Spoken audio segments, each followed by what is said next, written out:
कहानी है अमृतपुर गांव की, जहां पर एक डायन का आतंक था। अमृतपुर गांव में सूरज और वीरेंद्र नाम के दो व्यक्ति रहते थे। अमृतपुर गांव के करीब की जंगल में एक डायन रहती थी।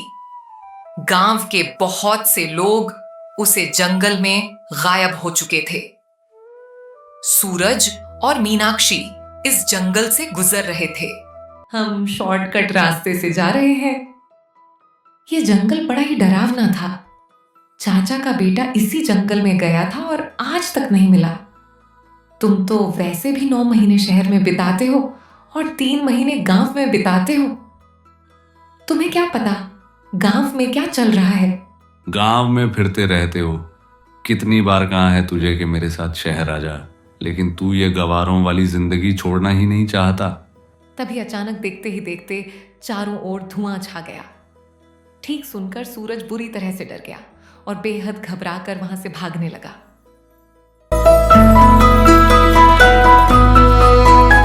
कुछ ही देर में सूरज भागकर गांव पहुंच गया और चिल्लाते हुए सबसे बोला, तुम सब के सब निकम्मे हो, तुम सब के सब जल्दी से मेरे साथ चलो। सूरज की बात सुनकर ग्राम प्रधान रविकांत गुस्से से बोला, क्या कुत्ते की तरह इतनी डर कर भाग रहा है? लगता है तू आज भी शराब पीकर आया है। कितनी बार कहा है तुझे कि ज्यादा मत पिया कर, लिवर खराब हो जाएगा, मर जाएगा किसी दिन। जल्दी चलो, गजब हो गया।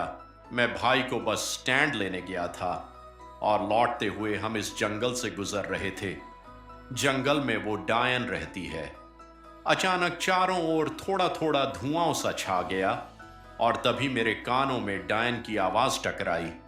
मैं बड़ी मुश्किल से अपनी जान बचाकर भाग रहा हूं।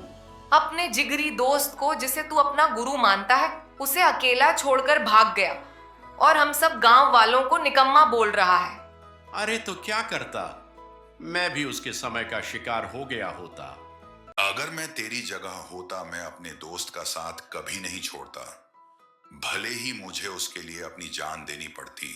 अब बस करो प्रधान जी, अब मेरा मुंह मत खोलवाओ। सब जानता हूं, पिछली बार जब अमृत चाचा का बेटा उस जंगल का शिकार बना था, तब आप ही उसके साथ थे। मुझे सब पता है, पर आपसे कोई सवाल नहीं कर सकता क्योंकि आप इस गांव के प्रधान हो। उसी समय उसका दोस्त जंगल से आ गया और वो सूरज से बोला, अबे साले, जब तेरे जैसे दोस्त मेरे पास हो तो फिर मुझे दुश्मनों की क्या जरूरत है। मुझे अकेला छोड़कर भाग गया। तुम सही सलामत वापस आ गए। मैं तो समझा तुम्हें डायन ने पकड़कर मार दिया। मैंने अपने कानों से तुम्हारी चीख सुनी थी। मगर जैसे ही डायन ने मुझे पकड़ा, मैंने उसे एक जोरदार मुक्का उसके मुंह पर मार दिया और वहां से भाग निकला। मैं उस डायन से लड़कर आ रहा हूं और तू डरकर भाग गया। मीनाक्षी ने कहा, अब तुम दोनों लड़ना बंद करो। गांव में कितने लोग जंगल से लापता हो गए हैं। हमें समस्या का समाधान जल्द से जल्द करना होगा। अब तक तुम ही पहले ऐसे व्यक्ति हो जो डायन के चंगुल से सही सलामत आ गए हो। इसका मतलब तुमने उसका सामना करने की हिम्मत दिखाई है। तुम ही हमें उससे छुटकारा दिला सकते हो। सूरज गुस्से में बोला, मेरा दिमाग खराब हो गया क्या? अगर मैं जिंदा वापस आ गया तो आपको क्या लगता है तुम्हारे पानी पर चढ़ाने से मैं क्या चढ़ जाऊंगा? मैं तुम्हारे जैसे नहीं हूं। जाओ, जाकर कोई और बकरा ढूंढो। ग्राम प्रधान रविकांत उसकी ओर देखकर बोला, दिमाग खराब हो गया क्या? प्रधान जी, मैं तो खुद ही बड़ी मुश्किल से जान बचाकर आया हूं। तुम गांव के प्रधान हो, गांव वालों ने तुम्हें चुना है, तो तुम क्यों नहीं उस जंगल से सामना करने के लिए जाते? क्या मैं अपनी जान दे दूं? प्रधान ने इतना कहा ही था कि तभी एक बेहद बुढ़ापे वाला व्यक्ति, जिसकी उम्र करीब 100 साल की थी, लाठी पकड़े हुए लड़खड़ाता हुआ वहां आया और कपकपाती आवाज में प्रधान की ओर देखकर बोला, चिंता मत कर, मैंने टेलीफोन द्वारा एक बहुत पहुंचा हुआ साधु को इस बारे में बता दिया है। आज रात वह आएगा, देखना। वह सिद्धाचार्य अपनी विद्या से उसे भस्म कर देंगे। तभी मीनाक्षी अपने परदादा को ढूंढते हुए आई और बोली, दादा है ना, इन्हें घर के अंदर बंद करके रखो। पर पता नहीं कैसे दरवाजा खोल लेते हैं। सैकड़ों बार गिर चुके हैं, मगर मजा है कि उनकी पसली में जरा सी भी मामूली फ्रैक्चर नहीं हुआ। पता नहीं क्या खाया होगा। इन्होंने जवानी में वो अपने परदादा को लेकर वहां से चली जाती है। रात का समय था। एक सिद्धाचार्य अमृतपुर गांव के उस जंगल के शॉर्टकट रास्ते से निडर होकर जा रहा था कि तभी अचानक सामने एक आवाज आई।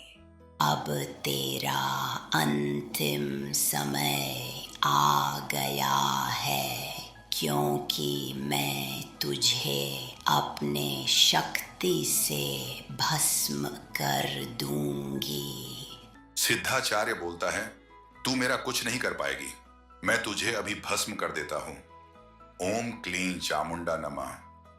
यह कैसे हो सकता है? मेरे मंत्रों का असर ही नहीं हो रहा है। हे भगवान, ये कैसी चुड़ैल है। जान बचानी है तो भाग लूं।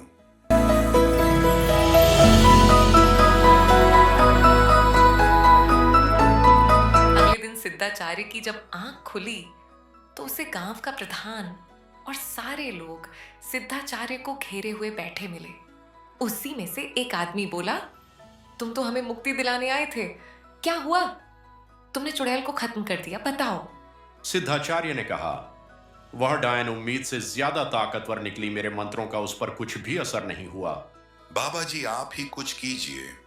उस डायन की वजह से एक एक करके गांव के लोग गायब हो रहे हैं। कैसे भी करके उसे यहां से भगा दीजिए। एक उपाय है। अगर उससे पूछा जाए उसे क्या चाहिए, तो उसको यहां से भगाया जा सकता है। सबको चलना होगा उस जंगल में रात के समय। रात का समय होता है। सब सिद्धाचार्य के साथ जंगल में जाते हैं। तभी अचानक से डायन सबके आगे आ जाती है और सब बहुत तेज डर जाते हैं। चुड़ैल जोर जोर से हंसने लगती है। बाबा चुड़ैल से बोलता है, तुम्हें क्या चाहिए? तुम गांव वालों को क्यों परेशान कर रही हो? मैं किसी को नहीं छोड़ूंगी। इन गांव वालों ने मुझे 100 साल पहले मार डाले थे। मैं अपना बदला लूंगी। बाबा कहते हैं, वो सब लोग मर चुके हैं। इन गांव वालों की क्या गलती है? इन सब को छोड़ दो। सभी गांव वाले चुड़ैल से माफी मांगते हैं। चुड़ैल उन्हें माफ कर देती है और वहां से चली जाती है। अब सभी गांव वाले गांव में खुशी खुशी रहने लगते हैं। अब उन्हें चुड़ैल से कोई डर नहीं रहता है। अगर आपको ये वीडियो पसंद आया हो तो इसे लाइक करें, शेयर करें और चैनल को सब्सक्राइब करना न भूलें। वीडियो कैसा लगा कमेंट में जरूर बताएं।